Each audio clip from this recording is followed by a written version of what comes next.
한 주간 지역 정치권 소식 전해드리는 주간 정치입니다. 새해 들어 중대 선거구제 도입 논의가 본격화하고 있습니다. 지난 2일 윤석열 대통령이 한 일간지와의 인터뷰에서 필요성을 언급한 이후 정치권 최대 이슈로 떠올랐는데요. 국민의힘과 더불어민주당도 당내 의견 수렴에 나서면서 내년 4월 총선부터 도입하자는 제안까지 나오고 있습니다. 지역에서도 관련 논의가 활발해지는 모습입니다. 더불어민주당이 가장 발빠르게 움직이고 있습니다. 더불어민주당 대구시당과 경북도당은 지난 6일 선거제도 개혁을 위한 합동 성명을 발표했습니다. 1988년 13대 총선부터 소선거구제가 실시된 이후 대의민주주의의 근간이 무너졌고 지역주의가 고착됐다고 주장했는데요. 특히 보수 일당 독점으로 경쟁과 정치가 사라진 대구 경북이 가장 큰 피해를 입었다며 소선거구제 폐지를 촉구했습니다. 이어서 권역별 비례대표제를 제안한 더불어민주당 김영배 의원 초청 토론회를 진행했습니다. 이들 주장의 핵심은 소선거구제 폐지가 중대선거구제 도입 논의로 모아져서는 안 된다는 건데요. 비례대표제 개혁 등 다양한 방안들을 두고 토론해야 한다는 주장인데 정의당, 진보당의 주장과도 일맥상통합니다.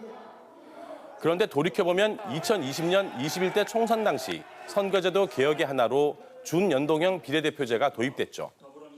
하지만 위성정당이라는 편법이 등장하면서 지역주의와 거대 양당 쏠림 현상을 해결하지는 못했습니다. 이달 초 김진표 국회의장이 정개특위가 복수안을 마련해 국회의원 전원의 의견을 물어 결론을 내자고 제안했습니다.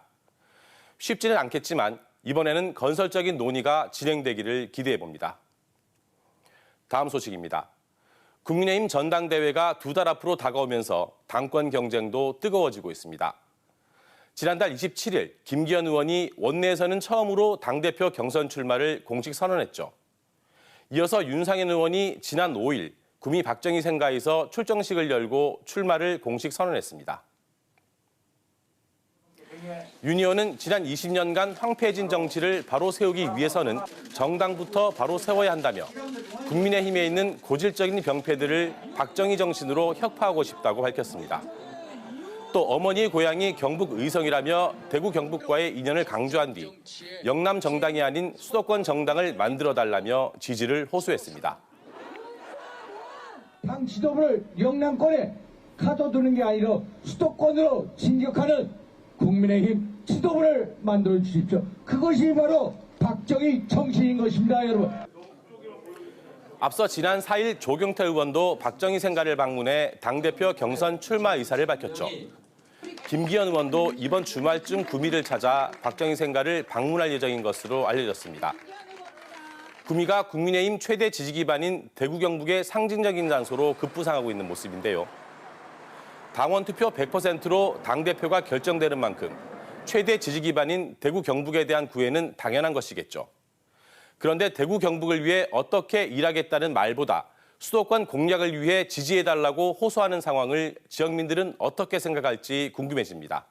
주간 정치였습니다.